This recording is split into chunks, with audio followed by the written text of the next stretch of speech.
పొన్నూరు మండలంలోని వైఎస్ఆర్ కాంగ్రెస్ పార్టీ అభ్యర్థి అంబటి మురళీకృష్ణ జోరుగా ఎన్నికల ప్రచారం నిర్వహించారు.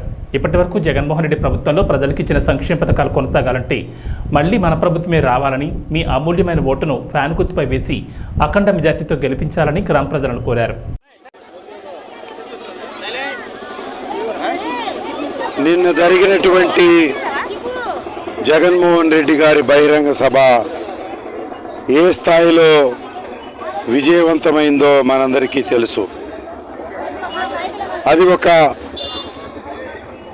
విజయోత్సవంలాగా వేలాది మంది ప్రజానీకం పొన్నూరు నియోజకవర్గం నుంచి ఐలాండ్ సెంటర్కి కదం తొక్కుతూ వచ్చారు. ఈ విజయం చూసిన తరువాత నామినేషన్ రోజు నుంచే అనుమానాస్పదంగా తిరుగుతున్నటువంటి తెలుగుదేశం పార్టీ నాయకుడు అభ్యర్థి ధూళిపాళ నరేంద్ర గారు గుండె జారిపోయింది. వారు ఒక విలేకరుల సమావేశం పెట్టి నిన్న సభ జరగలేదని చెప్పారట.